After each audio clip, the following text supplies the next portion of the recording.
itu ketika saya identifikasi ada sekitarnya setidaknya ada hampir 170 jenis merek bakso. Wah, Sampai banyak tahun sekali. lalu itu kita bikin event festival bakso. Jadi hampir 1000 gerobak bakso. Makanya saya cek itu konon kabarnya bakso terenak tuh memang dari Tasik. Makanya kalau ke Tasik jangan lupa ngebakso. Rugi kalau nggak ngebakso.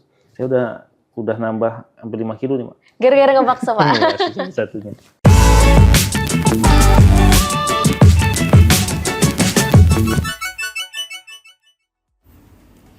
Inilah kota Tasikmalaya. Kota dengan luas 171,61 km persegi ini dijuluki sebagai mutiara dari Priangan Timur. Kota Tasik dikenal karena warganya kreatif membuat beragam kerajinan tangan, salah satunya payung gelis. Tapi tahu nggak sih, belakangan ini kota Tasikmalaya tidak hanya dikenal dengan produksi kerajinan tangannya, tapi juga dikenal karena punya banyak warung makanan bakso yang menjamur di seluruh kota. PJ Wali Kota Tasikmalaya, C.K. Virgowansyah, menyebut ada 170 jenis merek bakso di Tasikmalaya. Saking banyaknya warung bakso di kota Tasik, pemerintah setempat bahkan menggelar festival bakso yang diadakan bertepatan pada Hari Jadi Tasikmalaya di bulan Oktober. Selain itu, ada apa saja ya yang menarik di kota Tasikmalaya? Penasaran dengan Pemkot Tasikmalaya mengelola potensinya? Saksikan Nusaraya kali ini. Nah, Sobat Kompas.com, kali ini Nusaraya kehadiran PJ Wali Kota Tasikmalaya, Bapak CK. Halo Bapak, apa kabar? Halo Mbak Putri, alhamdulillah sehat-sehat. Putri sehat? Alhamdulillah Pak. Alhamdulillah. Gimana nih Pak perjalanan dari Tasikmalaya atau tadi sebelumnya di Jakarta ya Pak ya? Ya, perjalanan lumayan rame, khususnya di Gentong dan Nagrek, cuma sekarang sudah mulai normal. Mulai normal, ya mudah-mudahan ke depannya terus normal lah. Ya, waktu Lebaran kemarin sempat ramai banget ya Pak ya? Gentong dan Nagrek itu dari tahun itu. ke tahun tuh. Ya, kita berharap segera tol jadi lah. Kalau tol Getaci jadi, mudah-mudahan selesai. Oke. Pak, kita hari ini mau bahas soal Tasikmalaya nih. Oke. Tapi sebelumnya kita coba kenalan dulu nih sama Bapak CK. Pak, katanya Bapak nih lahirnya di Palembang ya Pak ya? Ya. Kok bisa tiba-tiba di Tasikmalaya Pak? Yang pertama, saya ini pegawai negeri sipil. Saya diperintahkan sebagai penjabat wali kota untuk melaksanakan tugas di Tasikmalaya. Ya. Kalau definitifnya saya di Kementerian Dalam Negeri. Oke. Jadi kebetulan betul lahir di Palembang, terus bertugas di Kementerian Dalam Negeri, terus ditugaskan lagi ke Tasikmalaya. Jadi sampailah ke Tasikmalaya. Cukup jauh nih dari Palembang, kemudian ke Tasikmalaya. Sempat ada shock culture nggak sih Pak? Oh iya, saya awalnya khususnya di bahasa ya. Iya betul. Khususnya di bahasa, karena tanggung jawab ya kita harus belajar. Kalau sekarang alhamdulillah sudah bisa bahasa Sunda Pak? Gitu ya. Kalau ngomong belum berani, at least sudah mengerti lah. Oke. Bapak kita coba kulik-kulik nih soal Tasikmalaya. Pak katanya Tasikmalaya ini punya julukan namanya Sang Mutiara dari Priangan Timur. Kenapa nih Pak ada julukan itu di Tasikmalaya? Kita sering banyak literatur menyampaikan Tasik itu sebagai mutiara di Priangan Timur. Karena mutiara itu kan biasa dicari orang ya. Cari orang, terus mutiara juga bentuknya itu cantik. Jadi nggak heran kalau di Tasik itu banyak yang cantik-cantik. Satu. Yang kedua, karena dia suka disukai orang, itu karena secara geografis maupun mungkin secara historis, Mbak. Kalau kita lihat secara historis misalnya, sejak zaman dahulu kala memang kota Tasik itu tempat persinggahan. Tempat persinggahan kalau kita zaman-zaman dahulu kala lah ya, zaman kerajaan dan sebagainya, bagaimana Mataram dulu ke Batavia istirahat di Tasik untuk sebagai persinggahannya misalnya. Nah, kalau secara historisnya itu, terus kemudian kalau kita lihat secara geografis, memang posisi Tasikmalaya itu berada di tengah-tengah. Di tengah-tengah, khususnya Priangan Timur. Kalau kita nyetir darat saja dari Jakarta menuju wilayah Jawa misalnya, jalur selatan itu secara manusiawi itu istirahatnya, lelahnya itu di tengah-tengah itu di Tasik. Jadi wajar kalau zaman dulu orang istirahat di Tasik gitu, biar besoknya atau lusanya melanjutkan lagi ke Jawa gitu, ke Jawa Timur, Jawa Tengah dan sebagainya. Berarti bisa disebut kota persinggahan mungkin, Pak? Kota persinggahan, jadi kota kota tempat bisnis. Akhirnya hotel-hotel tumbuh makin banyak. Bahkan orang kafe-kafe di sana tumbuh dengan cukup baik. Bahkan kegiatan-kegiatan wilayah-wilayah sekitar misalnya, kita berkegiatan di Banjar atau kegiatan di Ciamis yang nginepnya tetap di Tasik. Kalau ngopinya di Tasik. Jadi memang penduduk malam dan penduduk siang bisa jadi berbeda karena memang pusat kegiatan wilayah. Kalau di administrasi pemerintahan itu dikenal dengan nama PKW. PKW itu berarti pusat kegiatan wilayah, wilayah sekitar itu pusat kegiatannya di sana. Jadi tidak heran di sana ada banyak kantor-kantor dari pemerintah pusat. Contoh misalnya ada Bank Indonesia perwakilan. Jadi di sana ada BI Tasik. Ada juga imigrasi di Tasik juga ada ada OJK. Jadi banyak kantor-kantor yang dari pemerintah pusat perwakilan itu ada di Tasik. Karena memang di sana pusat kegiatannya wilayah-wilayah yang ada di sekitar. Di sana kan ada Garut, ada Banjar, ada Ciamis, ada Kabupaten Tasikmalaya, ada Pangandaran dan sebagainya. Jadi dia wilayah Priangan Timur. Oke, Pak. Sepertinya warga Tasikmalaya ini suka nongki-nongki kayaknya nih, Pak. Banyak kafe-kafe di sana ya, Pak ya? Iya. Itu tadi karena dia pusat bisnis, pusat kegiatan wilayah, maka di sana suka nongki-nongki, suka ngafe gitu masyarakatnya. Kalau malam itu ramai biasanya. Oleh karena itu kita biasanya fasilitasi untuk bagaimana para kafe-kafe ini juga bisa tumbuh dengan baik, dengan sesuai dengan karakter di kota Tasiknya. Selain nongki-nongki di kafe ini ternyata warga Tasik juga suka ngebakso katanya Pak ya? Betul. Jadi Mbak Putri, bakso saya juga nggak tahu ya sejarahnya. Ketika saya masuk kan saya masuk tuh November ya. November 2022 waktu itu. Itu ketika saya identifikasi ada sekitarnya setidaknya ada hampir 170 jenis merek bakso. Wah, sampai tahun lalu itu kita bikin event festival bakso. Jadi hampir 1000 gerobak bakso. Makanya saya cek itu konon kabarnya bakso terenak tuh memang dari Tasik. Di Tasik ya Pak. Sehingga sekarang juga bakso-bakso itu dikemas. Dikemas yang ngerindu dengan bakso Tasik, dikemas, di frozen gitu untuk dikirim sampai ke luar negeri segala. Bahkan beberapa publik-publik figur misalnya minta kirim bakso khas Tasik yang ini katanya dikirim ke sana. Kalau santai-santai juga anak muda, Gen Z itu habis dia rapat-rapat kita ngebakso. Jadi healingnya itu ngebakso. Jadi sebuah rutinitas sepertinya Pak ngebakso ini. Ya disitulah gambaran karakter salah satu. Salah satu yang favorit mungkin Pak di Tasikmalaya, bakso apa nih? Macam-macam di sana. Saya sih paling favorit kalau saya pribadi saya suka ada di sana kan bakso yang terkenal ada bakso Laksana, bakso Firman, ada juga bakso Aci lain-lain ya. Ada juga banyak sih ada bakso karena ratusan jadi kita sudah nggak hafal lagi satu persatu. Saking banyaknya ya Pak. Dan karakternya juga beda-beda. Jadi ada baksonya kecil-kecil tuh Mbak Fitri. Kecil-kecil tapi banyak juga yang ramai sampai ngantri. Apalagi waktu Lebaran kemarin semua hampir bakso penuh kan nih. Betul. Kayaknya kalau Lebaran nggak ngebakso tuh ada yang kurang sepertinya. Betul. Makanya kalau ke Tasik jangan lupa ngebakso. Rugi kalau nggak ngebakso.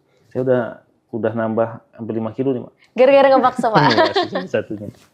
Nah Pak, tadi Bapak sempat sebut kalau misalkan di Tasikmalaya ini ada festival bakso ya Pak ya. Itu kapan sih Pak sebenarnya? Itu biasanya tahun kita ini ada lagi kah? Kita bulan Oktober itu kan ulang tahun ya. Kota Tasik itu bulan Oktober ulang tahun, maka biasanya kita laksanakan itu hampir the whole month, seluruh bulan itu mulai tanggal 1 Oktober sampai dengan akhir Oktober, itu kita biasa bikin festival setiap hari. Jadi event itu dilakukan setiap hari. Salah satunya eventnya ngebakso. Jadi sepanjang itu orang bakso aja. Terus gitu dan semua merek bakso muncul. Merek bakso muncul dan event-event itu mulai dari event olahraga, kesenian, termasuk anak-anak muda. Wah, itu ramai sekali. Tahun lalu kita berbasis kelurahan misalnya. Nanti tahun ini akan rencana berbasis komunitas. Jadi kalau ada 1.000 komunitas, maka akan ada 1.000 event. Oke. Makanya kita galakkan di sana Calendar of Event Tasikmalaya. Jadi COET namanya, Calendar of Event. Jadi sepanjang tahun, jadi kalau Bapak Ibu ke Tasikmalaya, tinggal datang ke lihat hotelnya, hari ini ada agenda apa, itu ketahuan tuh. Mau nonton apa hari ini, ada lomba apa, ada kemudian kegiatan seni apa, dan sebagainya, itu biasanya tertera tuh sepanjang tahun.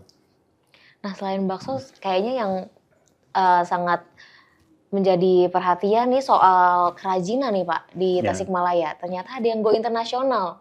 Betul. Payung gelis ya Pak namanya? Salah satunya payung gelis. Jadi Tasikmalaya itu paling dikenal salah satunya dengan payung gelis. Payung gelis itu kan kalau kita lihat sejarahnya, dulu difungsikan untuk peneduh ketika berangkat ke lahan. Tapi karena tidak ada bahannya, maka dia bikin sendiri tuh. Bikin sendiri. Nah, bentuknya sekarang sudah bermacam-macam, tapi ciri khas payung gelisnya biasanya dibuat dari bambu, terus kemudian gagangnya kayu, dilukis. Sekarang itu ada pelukis yang masih legendaris namanya Ma'iyah. Ma'iyah itu adalah salah satu pelukis payung gelis yang legendaris yang masih hidup sampai saat ini. Dan sekarang itu tidak lagi difungsikan untuk sebagai peneduh, tapi untuk ornamen-ornamen, dekorasi di jalan, di ruangan dan sebagainya. Jadi payung gelis juga sudah bahkan juga sampai ke mancanegara, dikirim kemana-mana. Ini tuh sebenarnya apa nih yang menjadi daya tarik utama dari si payung gelis ini Pak? Satu, dia unik menurut saya. Yang kedua, selain dia fungsional, dia handmade. Jadi belum ada payung gelis yang dibuat menggunakan mesin. Jadi artinya handmade itu yang membuat menjadi daya tarik bagi khususnya para wisatawan. Para wisatawan itu kan sangat menghargai sesuatu yang customized ya. Customized, apalagi dibuat oleh tangan sendiri, terus pelukisnya memang legendaris dan sebagainya. Karakternya. Oke Pak, kalau dilihat berarti warga Tasikmalaya nih sudah muncul nih jiwa-jiwa entrepreneur ya Pak ya? Betul. Nah berarti ini selaras dengan apa yang sudah diterima oleh Tasikmalaya. Salah satunya dapat penghargaan peringkat 3 kota dengan perencanaan, pelaksanaan, dan pencapaian pembangunan daerah terbaik nih Pak. Kira-kira apa nih yang menjadi faktor utama Pak? Ya, alhamdulillah kemarin itu kita yang ini dapat penghargaan yang kedua kali ya.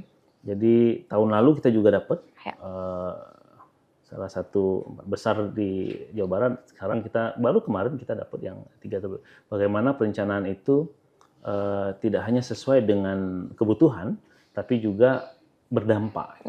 Jadi bagaimana proses-proses perencanaan pembangunan itu disesuaikan dengan kebutuhan. Itu sederhana sebenarnya, cuma butuh komitmen. Bagaimana memastikan perencanaan yang kita buat itu harus sesuai dengan yang dibutuhkan oleh masyarakat. Gitu. Yang kemudian dinilai, alhamdulillah kita mudah-mudahan ini juga bisa berlanjut terus dan dokumen-dokumennya bisa disesuaikan lah kebutuhan masyarakatnya. Iya, kata dari data BPS juga kemiskinan turun ya Pak di Tasikmalaya ya Pak?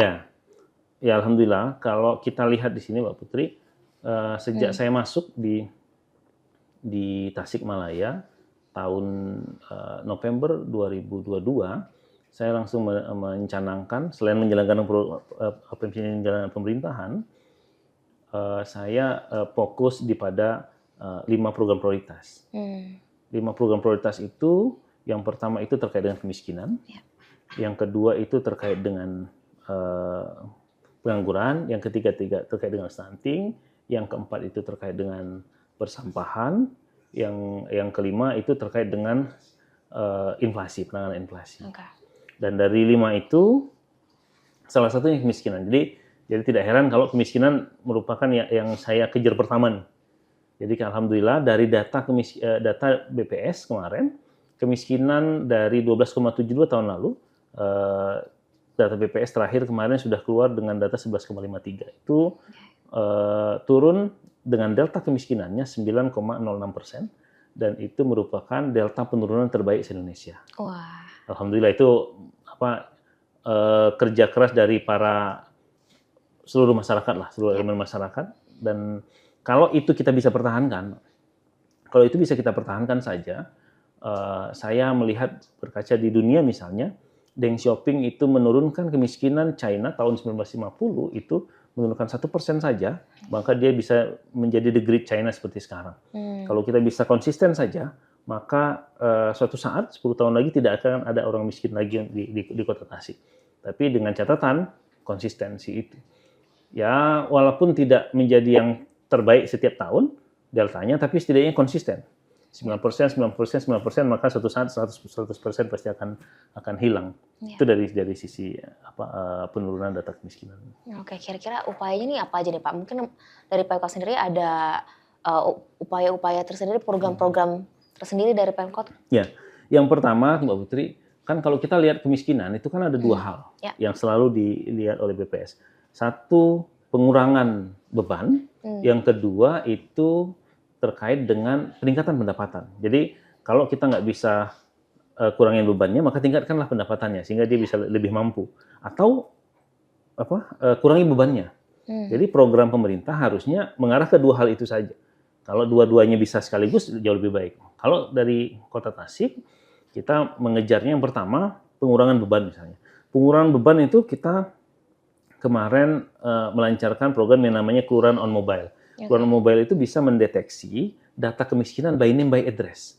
BNBA, by name by address, siapa di mana lokasinya, langsung geoposisinya, fotonya kelihatan. Jadi kalau kita memberikan bantuan, ya harus tepat sasaran. Kenapa? By name by address-nya ada. Jadi misalnya si Fulan di Kecamatan Taman Sari, benar nggak dia miskin, nicknya berapa kita lihat, langsung muncul ke rumahnya. Itu Kelurahan on Mobile. Kemarin kebetulan kita dibantu oleh saya menurunkan teman-teman dari Praja IPDN, ada 1.098 orang untuk mengecek data-data itu. Mengecek data-data kemiskinan, alhamdulillah data kolom itu bisa menjadi database mana yang kemudian miskin, mana yang tidak. Bahkan kita bisa kunci location-nya, rumahnya di mana, siapa dia, foto sekitar rumah 360 derajat bisa dapat. Itu kolom. Yang kedua, kita ada program yang namanya Tasik Bager. Tasik Bager itu bahasa Sundanya baik. Nah, jadi bager ini untuk mengurangi beban, kita harus membantu si masyarakat miskinnya. Tapi kan pemerintah nggak bisa serta-merta dengan anggarannya dia langsung membantu. Oleh karena itu saya mencoba menggerakkan seluruh masyarakat yang namanya kontributor bager tadi. Siapa itu? Kita hanya janjian berbuat baik menggunakan aplikasi. Jadi dia satu titik misalnya, kita titik misalnya di Indihiyang, di rumah siapa, titik mana, masyarakat boleh datang membawa apapun.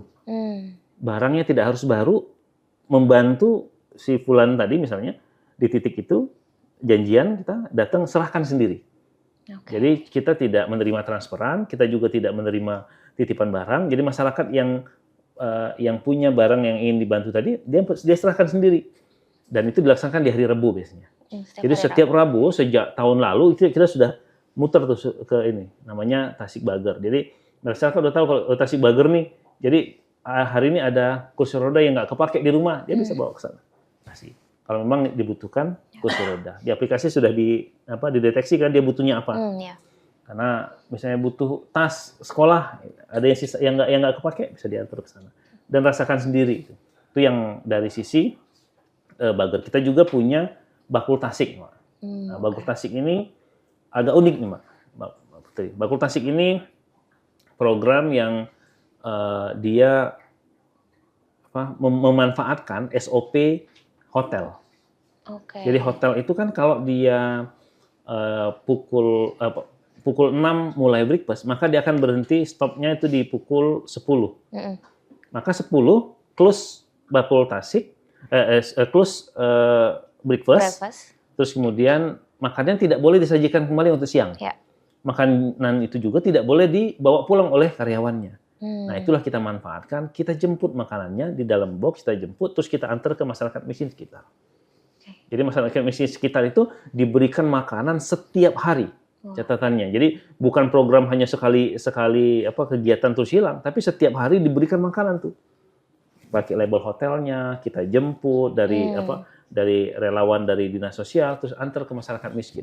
Dan itu bondingnya luar biasa. Alhamdulillah per hari ini sampai dengan 4.000-an ya, 4.698 box sudah kita sebar. Dan sehari tergantung, misalnya hotel ada yang 10, ada yang 20, ada yang 30. Kita jemput berapapun, jadi tidak ada target. Tidak ditetapkan harus berapa ya Pak? Betul, tidak harus berapapun lah yang, karena kan tamunya kan juga dia nggak bisa tentuin. Iya betul. Karena di hotel itu ternyata dia punya SOP, kalau seandainya tamunya 100, maka akan dia masuk 120, plus 20% dia. Terus tamu juga itu satu kamar nggak harus 2. Dia bisa jadi hanya 1 orang. Dan sisa kelebihan-kelebihannya itulah yang memang belum kemakan, terus kemudian kita share ke masyarakat miskin sekitar hotel. Dan yang terpenting sekitar hotel ini, kenapa? Karena ketika masyarakat miskin sekitar hotel, maka akan ada social bonding di sana. Ya. Nah, ketika masyarakat miskin sekitar hotel juga bisa salah satunya menjaga hotel-hotel yang sekitar. Dan alhamdulillah hari ini sudah banyak yang mempelajari, mudah-mudahan saya berharap sih bisa ke depan bisa jauh lebih besar untuk yang bakul tasik ini. Nah ini menarik nih Pak. Kira-kira apa nih, ada nggak sih kendala-kendala yang dirasakan Pemkot saat meluncurkan program bakul tasik ini Pak? Salah satu yang terbesar ketika awal muncul, Putri. Jadi awal muncul itu saya diprotes lah oleh masyarakat. Kenapa kok makanan sisa diserahkan dikasih ke masyarakat? Ada perbedaan persepsi ya Pak. Bahkan waktu itu pihak hotel yang menjawab, itu bukan makanan sisa, itu adalah makanan yang kemudian memang dimasak di pihak hotel yang berlebih tadi.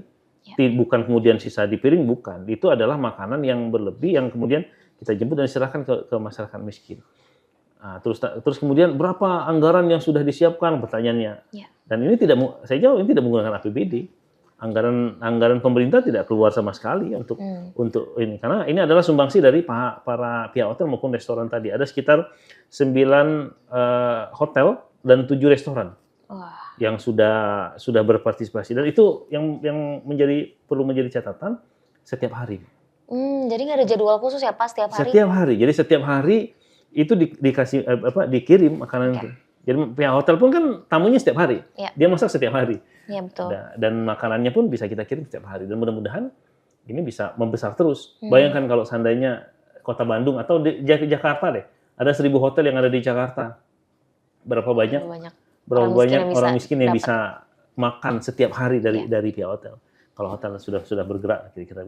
Menarik, bisa menjadi contoh untuk kota-kota yang lain ya Pak ya? Amin. Saya berharap sih bisa dilaksanakan juga di tempat yang lain. Kami siap untuk mensupport dengan seluruh, termasuk aplikasi yang kita sudah siapkan. Nah, Tasikmalaya sendiri sekarang juga punya terobosan baru nih katanya. Jadi untuk menurunkan kemiskinan tadi, ada program namanya Hayu Gawe Pak. Ya. Boleh dijelaskan nih, Hayu Gawe itu sebenarnya seperti apa Pak? Jadi Hayu Gawe itu karena kan job fair segala macam itu kan sudah biasa sekali. Kota Tasik itu memang dengan tingkat penganggurannya itu kan sekarang 6,65, turun kemarin menjadi 6,5, turun tapi kurang signifikan, kurang banyak turunnya. Akhirnya sementara yang nganggur, yang miskin ini berada di dalam kota. Yang notabene dia punya akses internet. Notabene dia punya dekat dengan gadget. Akhirnya kita luncurkan program Hayu Gawe. Ini adalah program untuk memfasilitasi masyarakat yang belum kerja dengan para pencari pekerja, toko, rumah makan, perusahaan, restoran maupun hotel yang mau mencari tenaga kerja. Kalau selama ini kita ketemunya di job fair yang waktunya hanya terbatas dan biayanya mahal, sekarang kita lakukan berbasiskan media sosial. Media sosialnya apa? Ada Instagram, ada TikTok. Kalau nanti Mbak Putri mungkin pernah belanja di TikTok nih. Nah, TikTok itu kan. Nah, kalau teman-teman Gen Z sekarang belanja di TikTok, belanja barang. Nah, kalau di Tasik yang kita jual bukannya barang, tapi lowongan pekerjaan. Lowongan pekerjaan itu akan di-spill terus setiap hari. Lowongan pekerjaan di sini, sampaikan biar masyarakat sambil rebahan pun bisa melihat tuh, oh di gang sana ada yang butuh cleaner, di rumah makan sana ada yang butuh tukang buat nyuci piring, ada yang butuh finance, ada yang butuh manajer dan sebagainya, di-spill setiap hari.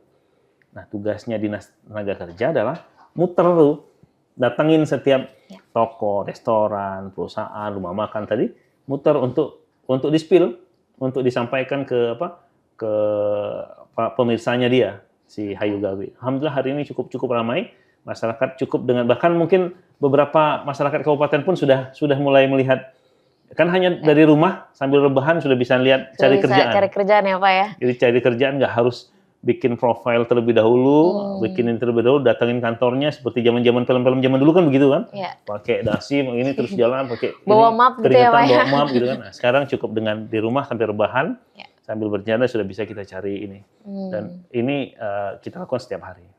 Ya artinya udah nggak zaman ya kalau kita berdesak-desakan di job fair untuk cari kerja, sekarang bisa lewat handphone. Bayar mahal, biayanya sewa gedung dan sebagainya. Ini nggak perlu, kita setiap hari kok bisa, bahkan sampai rebahan pun bisa. Ya, ini sekarang banyak yang rebahan. Live-nya di Instagram Pemkot atau seperti apa Pak? Kita punya platform namanya Hayu Gawe, tapi itu officially Pemkot. Program di Instagram ada, di Facebook ada, TikTok live-nya ada. Ya kami hanya menggeser yang tadinya jualan pakaian, jualan barang menjadi jualan lowongan pekerjaan. Sesederhana itu. Dan dia langsung otomatis hubungin nomornya, siapa kontak personnya. Jadi dia langsung berhubungan tuh. Oh, di sebelah rumah saya rupanya butuh finance nih. Sementara anak saya ahli akuntan, belajar akuntansi lah, sekaligus sebelah rumah dia biaya angkot, biaya transportasinya jadi kecil gitu kan. Dan mendekatkan diri dengan masyarakat dan sebagainya. Kira-kira gitu. Wah, menarik nih. Jadi kita udah nggak perlu capek-capek ya Pak ya. Harusnya. Tinggal lihat di handphone aja. Nah, tadi kalau kita ngomongin kemiskinan yang juga jadi perhatian Bapak nih atau fokus pemerintahan Bapak adalah soal inflasi, Pak. Ya. Gimana nih inflasi di Kota Tasikmalaya itu seperti apa Pak saat ini? Inflasi, kebetulan inflasi ini kan ada dua sebenarnya, rantai pasokan dengan kondisi demand ya. Kalau demand-nya besar, pasokan juga harus besar. Kalau pasokannya ketika demand besar, pasokan kecil, maka otomatis harga akan naik. Logika normalnya kan seperti itu. Jadi bagaimana kita bisa menjaga pasokan? Kalau demand kita nggak bisa paksa, jangan makan cabai banyak-banyak, itu kan nggak mungkin juga. Orang suka makan cabai, atau pas Lebaran atau pas puasa kemarin, jangan makan terlalu banyak juga nggak bisa juga. Yang perlu kita jaga adalah pasokan. Nah, untuk menjaga pasokan, kalau di Kota Tasik itu bukan daerah penghasil, jadi saya tidak bisa tanam cabai sampai ribuan hektar, kan nggak mungkin karena lahannya juga nggak ada. Yang kegiatan normal yang sudah biasa kita lakukan biasalah operasi pasar, terus kemudian sidak pasar, sidak pasokan dan sebagainya. Tapi yang agak menarik yang kita lakukan kemarin, kalau di Jakarta ini kan Pak Menteri Dalam Negeri selalu membuat rapat secara nasional setiap Senin tuh. Setiap Senin memantau dan memantau inflasi setiap Senin, dan kita lakukan itu di setiap Selasa. Jadi Seninnya nasional, di Selasa kita juga buat high level meeting dengan BI, dengan BPS, dengan Prokopimda dan sebagainya. Kita lakukan di Selasa. Jadi Senin dan di nasionalnya di Kota Tasiknya kita buat di hari Selasanya. Dan yang agak yang menarik, kita juga punya program yang namanya Wangsit, Pak Putri. Wangsit itu warung penanganan inflasi, stabilisasi inflasi di Kota Tasik. Jadi Wangsit itu di mana? Beradanya di kantor kecamatan dan kelurahan. Jadi kalau ada 10 kecamatan, maka ada 10 warung-warung penanganan inflasi. Yang dijual itu adalah barang-barang yang inflasinya tinggi. Terus kemudian contoh misalnya kalau seandainya harga gas lagi tinggi, gas 3 kg itu kan kalau di warung-warung harganya 22.000 misalnya, kita di kantor-kantor kecamatan ya jualnya harga paling tinggi ya di harga eceran tertinggi. Jadi masyarakat nggak pusing, kalaupun harga mahal tinggal datang ke kantor kelurahan, kantor kecamatan beli dengan HIT tadi. Berikut juga beras, kita kerjasama sama Bulog, bisa harga yang SPHP dan sebagainya. Terus kemudian ada gas dengan Pertamina, terus juga ya dengan KWT bahkan dengan kelompok wanita tani. Jadi sayur, cabai segala macam itu kita juga lakukan penjualan di warung di Wangsit tadi, warung stabilisasi inflasi di Kota Tasikmalaya. Oke. Itu yang pertama. Yang kedua, Putri, kita juga punya program yang namanya Taman Cinta. Wah, apa tuh, Taman Pak? Cinta itu 1.000.000 tanaman cegah inflasi di Kota Tasikmalaya. Karena kita kan nggak punya lahan besar. Ya. Nggak nyari lahan 50.000 hektar di Kota Tasik ya nggak mungkin gitu untuk kita buat sawah atau tanaman hortikultura. Yang bisa kita lakukan adalah memaksimalkan lahan-lahan pekarangan masyarakat. Jadi 1.000.000 tanaman itu 1.000.000 itu 1.000.000 polybag itu bisa jadi polybag, bisa jadi ditanam di tanah 1.000.000 tanaman untuk ditanam di perkarangan masyarakat. Itu juga dipantau kapan penyemaiannya, kapan dia panennya. Itu disebar di seluruh KWT dan masyarakat. Nah, kalau ada lahan yang cukup besar, kemarin kita kerjasama dengan Dinas Lingkungan Hidup juga di Aisara Sida, itu pemanfaatan lahan-lahan kosong di ada hektar kita tanam cabai misalnya. Nah, itu yang normal kalau punya lahan besar. Kalau lain itu yang di wilayah-wilayah kota, jadi pekarangan-pekarangan itu. Itu targetnya ya 1.000.000 polybag. 1.000.000 tanaman nanti yang akan ditanam, terus tinggal kita pantau saja kapan dia semai, kapan dia panen dan sebagainya. Itu namanya Taman Cinta. Tanaman itu apa aja tuh, Pak, yang akan ditanam oleh masyarakat? Yang bahkan sekarang sudah ditanam. Yang pertama biasanya cabai. Yang kedua biasanya hortikultura ya. Ada yang bawang, ada juga mungkin terong. Yang inflasinya akan berpotensi tinggi. Yang berpotensi tinggi kan kalau nggak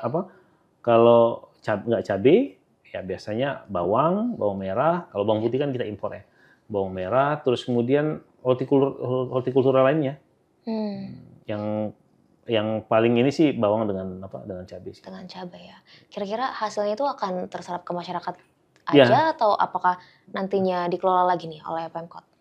Hasilnya sekarang itu langsung bekerja sama dengan KWT untuk dijual salah satunya di Wangsit tadi. Oke. Di Wangsit tadi dan sebagian ke pasar lah. Karena itu kan ada kita coba pelajari ada namanya emotional taste ya. Jadi masyarakat itu kalau dia tanam cabai sendiri, yang tadinya sebenarnya dia butuhnya 2 kilo tuh.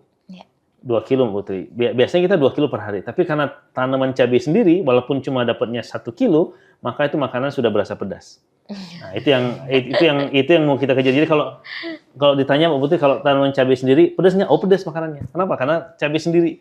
Tapi kalau padahal di pasar itu kita beli harus 2 kilo tuh baru berasa pedas. Baru berasa ya, tapi Pak. yang terpenting kan emosionalnya kan yang terpenting taste-nya sudah dapat. Ketika taste-nya sudah dapat, orang sudah dapat happiness-nya. Ya. Jadi yang kita coba pelajari itu karena kita nggak punya lahan yang besar, Mak. Kalau kita mau tanam cabai 50.000 hektar, di mana kita carinya? Ya. Gitu. Oke, Pak. Sekarang aku mau beralih nih ke soal infrastruktur di Tasikmalaya sendiri. Kira-kira ada nggak sih program-program dari Pemkot sendiri yang ingin membangun infrastruktur baru nih di Tasikmalaya, Pak? Yang pertama, Kota Tasik ini kan kota dengan perdagangan dan jasa ya. Jadi infrastrukturnya kemungkinan yang akan mensupport dari semua itu ya terkait dengan perdagangan dan jasa tersebut. Contoh misalnya pembangunan tol Getaci misalnya, yang Gede Bagi, Tasikmalaya, Ciamis itu kan akan membuka akses. Maka seperti sekarang jalan-jalan itu untuk mengakses ke sana, pintu tol dan sebagainya itu yang sedang sehingga nanti saya membayangkan seperti gini deh. Dulu Bandung sebelum Cipularang ada itu jauh sekali berasa. Dari Jakarta Bandung tuh udah hampir 6 jaman mungkin dulu. Sekarang Bandung bisa sampai 30 menit. Bahkan ya 2 jam lah kalau kita pakai mobil. Bahkan kita pakai bus bisa 30 menit. Artinya dengan membuka akses, pemerintah nggak perlu capek-capek untuk membangun bisnis, otomatis ekonomi akan tumbuh. Jadi kalau Getaci muncul, fasilitas di dalam kita perbaiki, jalan-jalan yang menghubungkan ke sana. Yang tadinya biaya transport cost itu butuhnya dari satu titik ke titik lain itu 500.000 misalnya, dengan akses yang mudah itu bisa jadi hanya 1.000 misalnya. Jadi sudah motong 199.000. Berarti competitive advantage kan muncul. Jadi biaya produksinya menjadi makin kecil, otomatis daya saing produknya juga makin kuat. Jadi dengan cost of production-nya makin kurang, maka otomatis dia bisa jual lebih murah dengan mendapatkan profit yang sama. Itu yang kita kejar. Jadi karena perdagangan jasa, maka yang kita kejar adalah bagaimana aktivitas-aktivitas publik ini, termasuk jalan-jalan yang terhubung dengan pusat-pusat perdagangan jasa itu bisa semakin baik. Ya sepertinya warga Tasik ini lumayan banyak ya Pak di luaran gitu. Jadi waktu Lebaran kemarin kita lihat ada kemacetan di arah Tasik Pak. Jadi mungkin dengan adanya infrastruktur yang lebih memadai, dengan adanya tadi tol, juga tol yang baru, jadi orang-orang semakin lebih mudah lah ke Tasikmalaya ya Pak. Amin, amin. Udah nggak merasakan kemacetan lagi lah ya Pak ya. Ya, satu sisi saya sempat ditanya juga kan, kok Tasik sekarang macet katanya, terusan pas Lebaran kemarin. Atau waktu Tasik Oktober Festival aja, waktu TOF, itu kan tumpah ruah, masyarakat banyak sekali. Satu sisi buat macet, tapi sisi yang lain itu menunjukkan ekonomi sedang tumbuh. Berarti aktivitas perekonomian kan jalan kan. Oleh karena itu bahkan waktu karena banyak orang Tasik yang berada di luar Tasik, maka kita buat program yang namanya kemarin Homecoming. Jadi di Oktober itu setiap bulan Oktober itu kita memanggilin warga Tasik yang ada di luar Tasik untuk kembali ke Tasik pada hari itu. Namanya Homecoming. Kalau ini kan kita lihat Spider-Man kan ada Homecoming-nya ya. Kira-kira ini pendekar-pendekar Tasik yang kita sebut dengan pejuang Tasik waktu itu. Pejuang Tasik, mereka kita undang, kita sajikan makanan khas Tasik. Mereka diundang secara resmi untuk datang ke Tasik untuk berdiskusi terkait dengan Tasik ke depan. Pada tahun lalu itu pertama dilakukan, tahun ini juga akan dilakukan lagi, akan lebih besar, dan harapannya bahkan investasi-investasi real itu akan tumbuh dengan lebih cepat, karena dengan kita memanfaatkan emosional dari para pengusaha-pengusaha Tasik. Ini rata-rata pengusaha, ada pejabat juga dan sebagainya, kita undang. Mereka punya ide-ide, saya mau bikin ini. Nah, ujung-ujungnya apa? Yang pertama yang paling terdekat kita dapat kan hotel-hotel bisa penuh. Dengan event-event yang banyak, dengan setiap hari ada event, maka otomatis hotel-hotel kita penuh. Yang kedua, UKM kita tumbuh. Terus kemudian restoran-restoran kita penuh. Baru kemudian hal-hal yang lain bisa tumbuh, investasi, termasuk investasi kita tumbuh yang cukup baik di Tasik. Oke, Pak, kalau ngomongin suatu wilayah yang baru nih, kita pengen eksplor soal wisatawan juga nih Pak. Kira-kira kalau di Tasikmalaya kita bisa kemana aja sih Pak? Ya, kalau untuk Tasik kota sendiri, kita itu punya sebenarnya ada Situ Gede lah. Situ Gede yang ada di sana itu banyak wisata religi, karena di sana banyak pesantren, ada 273 pesantren, ada 41.000 santri lah yang sekarang existing. Perkiraan. Terus kemudian kita juga bisa berwisata rohani. Ada juga Situ Gede. Namun karena kita itu kota, kita nggak punya pantai yang saat ini ada. Kita juga nggak punya gunung besar, kita juga nggak punya lautan. Akhirnya yang kita maksimalkan adalah activity. Jadi oleh karena itulah muncul yang namanya Calendar of Event Tasikmalaya. Jadi COET dia, kalender itu yang menampilkan seluruh event setiap tahun. Jadi kalau event-event itu semacam ada event olahraga, Wali Kota Cup itu hampir seluruh cabang olahraga tuh. Wali Kota Open seluruh Indonesia. Ada kemarin juga Poli, kita ngundang juga pemain-pemain Pro Liga, akhirnya rame. Terus kemudian ada tenis, ada juga kemudian sepak bola dan sebagainya, sehingga orang berdatangan ke Kota Tasik. Jadi activity, event yang akan kita galakkan, bahkan kita sudah menyiapkan program untuk meeting di Tasik. Nah, program itu adalah program One OPD One Event. Jadi saya minta ada event tertentu yang mengundang masyarakat Indonesia untuk membuat meeting di Tasik. Kantor-kantor termasuk Kompas nih saya mengundang bikin meeting di Tasik. Kita akan bundling dengan capacity building staff-staffnya. Nah, kita siapkan misalnya ketika mau meeting di Tasik, maka kita akan coba tawarkan untuk free off-road misalnya. Jadi sekaligus meeting, staff-staff kita bisa off-road secara gratis misalnya. dan lain sebagainya. Program itu dibanding. Kenapa kemarin? Karena kita bersurat ke Kementerian Perhubungan dan alhamdulillah sudah terimplementasi kereta langsung dari Gambir menuju Tasik. Jadi sekarang sudah ada kereta Gambir menuju Tasik langsung, Tasik menuju Gambir. Kalau dulu kan susah tuh, harus berpindah dulu kereta. Transit ya Pak ya? Ya transit dulu di Bandung, nunggu dulu dan sebagainya, pindah-pindah bawa koper dan sebagainya. Sekarang tinggal sampai di Gambir, Bapak Ibu meeting bawa kopernya, taruh di kereta, beberapa jam kemudian sudah bisa meeting di Tasik. Meeting di Tasik, kita akan siapkan tawaran-tawaran, setidaknya kita usahakan capacity building lah untuk staf-staf yangnya untuk bisa free sehingga makin senang rapat di Tasik. Nah, kita ada program selain calendar of event tadi, salah satunya kemarin kita sekitar sebulan, 2 bulan yang lalu kita bikin aerobatic air show. Air show di karena kita punya Lanut ya, lapangan udara. Itu rencana akan jadi event tahunan, bahwasannya kalau di bulan Maret itu atau bulan Februari itu kita bisa nonton aerobatic air show yang tidak semua daerah punya, itu di Tasik gitu. Jadi ada otomotif, ada mobil-mobil kuno, terus kemudian aksi-aksi motor ini, dan terus kemudian pesawat dan lain sebagainya. Itu direncana biasanya di bulan Maret atau Februari. Itu mudah-mudahan bisa sebesar seperti yang ada di Singapura maupun yang ada di Canberra setidaknya. Jadi harapannya ke sana. Jadi event-event seperti itu yang kita kejar. Ketika event banyak, maka otomatis hotel kita penuh. UKM kita rame, restoran kita penuh, yang ujung-ujungnya kan pajaknya masuk kepada pemerintah. Ya. Artinya berarti meskipun Tasikmalaya ini tidak menyediakan pesona alam ya Pak ya, tapi tetap Tasikmalaya lebih mempersiapkan diri nih untuk wisatawan yang datang. Jadi pesona alam yang kita tawarkan justru kita bundling. Justru kita banding dengan kabupaten. Jadi jarak antara kota dengan kabupaten itu kan dekat sekali. Galunggung misalnya, Galunggung itu adanya di kabupaten. Gunung Galunggung yang semua orang kenal lah.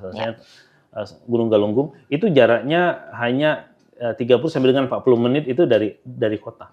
Jadi ada Galunggung. Jadi kita bisa banding, nginep di kota, kasih banding untuk wisatanya ke Galunggung.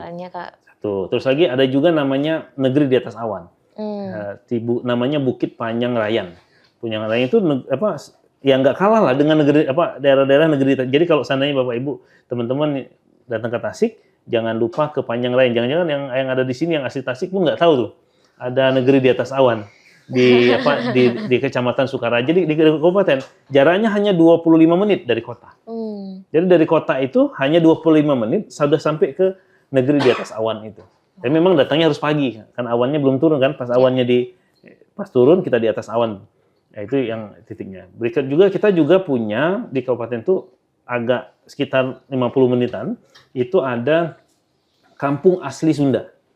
Namanya Kampung Naga. Jadi di sana masaknya pakai kayu, terus orang nggak pakai alas kaki dan sebagainya.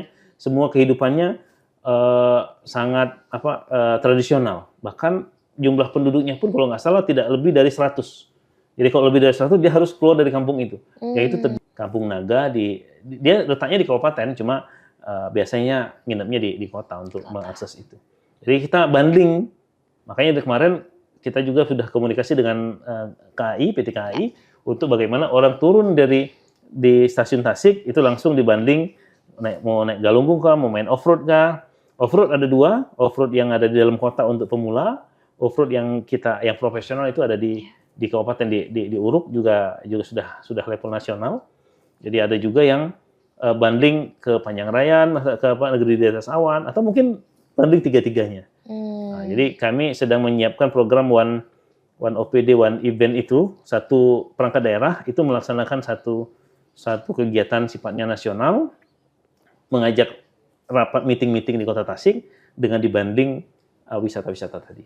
Oke, wah menarik banget. Ternyata banyak juga nih wisata-wisata di Tasikmalaya ya Pak ya. Nah aku nih punya pertanyaan terakhir nih untuk Bapak. Deg-degan nggak Pak? Gimana nih Pak harapan ke depan Bapak untuk Tasikmalaya sendiri? Silakan Pak. Yang pertama harapan terbesar saya adalah kalau kita lihat dari capaian yang sudah dilakukan hari ini dari 5 program prioritas yang sudah kita gulirkan sejak setahun yang lalu, itu kan misalnya kemiskinan, kita sudah menorehkan delta penurunan kemiskinan terbaik di Indonesia. Itu wajib untuk dipertahankan. Ya. Jadi siapapun nanti pemimpin ke depan, harapannya itu bisa dipertahankan. Karena suatu saat kalau itu kita bisa pertahankan, maka sekitar 6-7 tahun lagi baru kita tidak melihat orang miskin di Kota Tasik. Itu pun dengan skala kalau itu konsisten. Ya. Kalau dia berkurang berarti makin lama lagi. Ya kalau dia dari 12,72 menjadi 10,53, 11, ini itu kan 1% atau deltanya 9%. Otomatis 10 tahun lagi baru tidak melihat orang miskin di Kota Tasik. Itu satu harus dipertahankan. Yang kedua dari sisi persampahan misalnya. Dari sisi persampahan 21 tahun Kota Tasik sudah berdiri. Alhamdulillah kemarin kita diganjar dengan kerja semua pihak, bahkan waktu itu saya bikin yang namanya Satgas Tasik yang para kepala OPD dan Porkopimda dari Kodim, dari Polres ikut hadir membuat Satgas. Kita bereskan semua sampai terakhir tim Saber dan terakhir kemarin kita diganjar oleh Kementerian Lingkungan Hidup dengan sertifikat Adipura. Dan itu alhamdulillah kerja dari semua pihak sudah membuahkan hasil dan itu layak untuk kita pertahankan. Jadi siapapun ke depan pemimpinnya ya harapannya itu bisa terus diperbaiki. Bahkan suatu saat kita bisa meraih Adipura Kencana kalau kita memang konsisten. Jadi memang satu, kemiskinan sudah terbaik harus dipertahankan. Yang kedua, Adipura juga wajib hukumnya menurut saya untuk dipertahankan karena masalah kota di dunia itu sampah. Ya. Jadi kalau sampah belum terbereskan, rasanya ya masih masalah besar kota itu. Yang ketiga, kaitan dengan inflasi, karena orangnya banyak, dia bukan daerah penghasil, maka jamin pengelolaan inflasinya juga harus sangat baik. Nah, kemarin kita alhamdulillah dapat penghargaan oleh BI waktu itu dengan jawara inflasi setingkat jawara inflasi se-Jawa. Jadi satu pulau Jawa, bahkan di bulan Oktober tahun lalu itu inflasi kita tercatat hanya 0,01%. Berarti hampir nggak bergerak harganya. Tapi alhamdulillah sekarang masih dalam taraf yang bisa terkendali, masih plus minus 3%.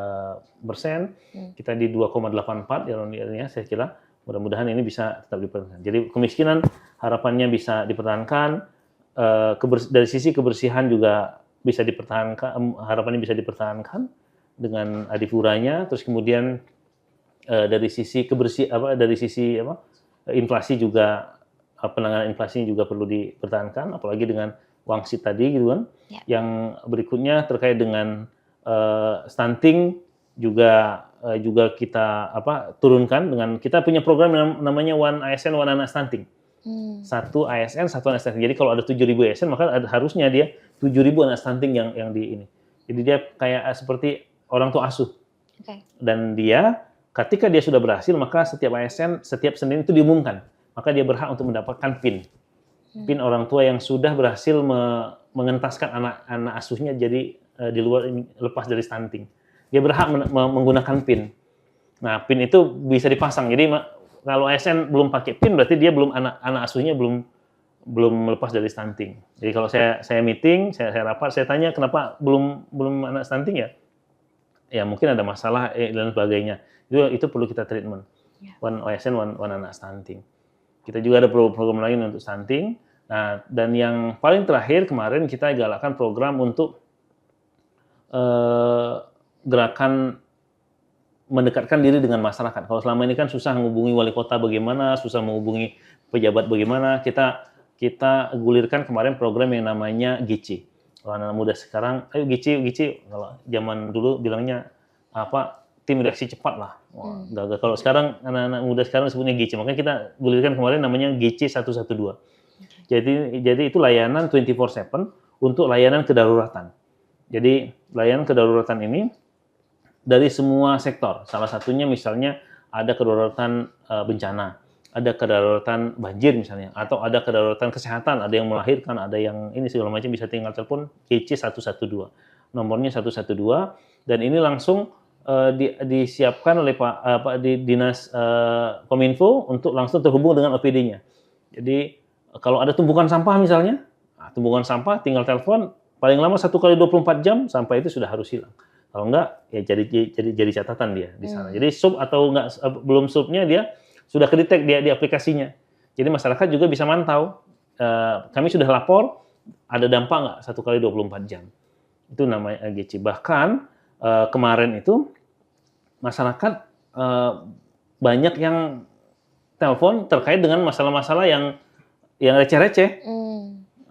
Kemarin bahkan ada yang ada cicak jatuh lah dia telepon. Ada kemudian kemarin ada yang santri sakit, ada berapa orang itu, terus tim kesehatan langsung bergerak, alhamdulillah bisa. Intinya masyarakat itu bisa langsung telepon 112 itu langsung terhubung dengan pemerintah kota. Dan ini juga terhubung langsung dengan nasional. Artinya kalau seandainya ada warga Tasik yang cuma kenal dengan 112 itu sedang berada di Amerika, maka dia telepon 112 maka akan otomatis terkoneksi dengan 911. Berikut juga orang Amerika Serikat yang ada di Tasik, ketika dia hanya tahunya 911. Ketika dia telepon 911 maka akan terkoneksi dengan 112. Jadi dia sudah global ini. Mudah-mudahan ini bisa membantu masyarakat. Jadi nggak perlu capek-capek nanya nomor telepon wali kota kemana, nomor telepon kepala dinas ini kemana. Cukup dengan telepon 112 sudah terakomodir kebutuhan masyarakat. Itu yang paling baru kemarin kita luncurkan kemarin. Oke Pak, terima kasih banyak sudah mampir di Nusa Raya nih untuk berbagi informasi tentang Tasikmalaya ya Pak ya. Gak kerasa nih kita udah mulai di penghujung acara Pak. Terima kasih banyak Bapak CK. Oke Sobat Kompas.com, terima kasih sudah menyaksikan Nusa Raya kali ini. Salam Nusa Raya, semangat Bhinneka Indonesia Raya.